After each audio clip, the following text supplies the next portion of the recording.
citizens of America. I am Shelby Pressers reporting live from Global News Studios. Today we will take a closer look at politics within foreign countries rather than our own country, which seems to be a hot topic over the course of the last few months.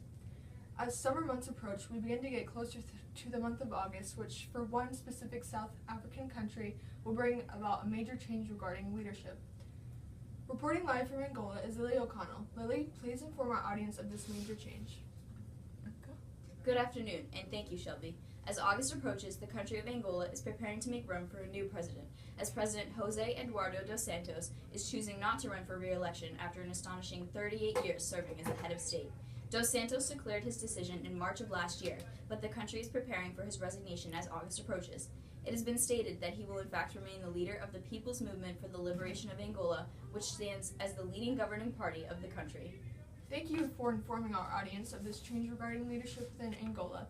Now to provide our audience with a better understanding of the stability as well as past leadership of the country, would you please proceed by providing our citizens with important historical information regarding Angola?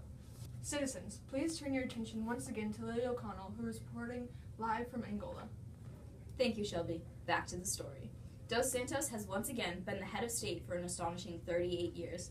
Dos Santos was appointed as president of Angola in May of 1980 after the death of former president Agostinho Neto in September of 1979.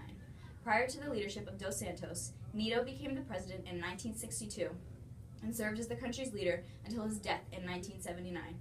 Dos Santos became the president only 5 years after Angola was granted independence from Portuguese rule in 1975, when at the time he served as the Minister of Foreign Affairs.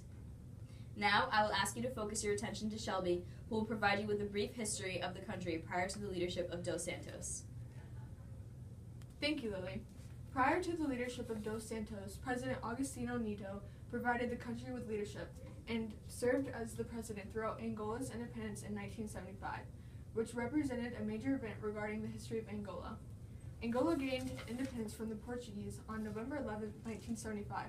Prior to its independence, Angola was ruled by Portugal, which was granted control of the country at the Berlin Conference of 1884 to 1885. Three major groups known as the MPLA, the FNLA, as well as the UNITA were responsible for leading the independence movement.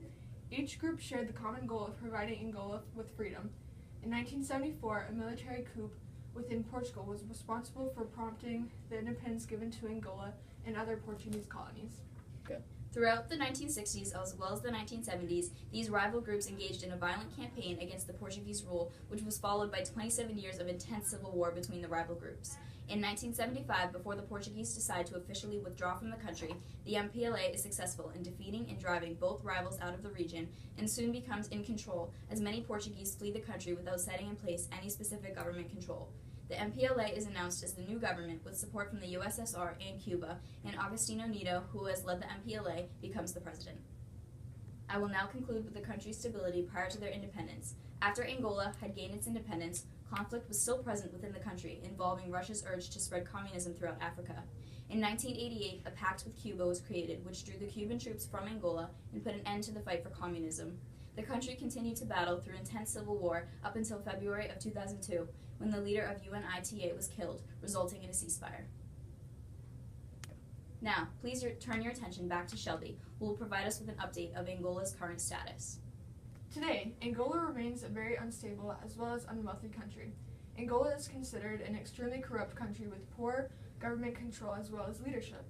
Deadly diseases such as HIV and AIDS, as well as malaria and waterborne diseases, serve as a major threat to the healthy lives of the people within Angola. About 55% of population within Angola live their lives suffering below the line of poverty. America, we thank you greatly for your undivided attention.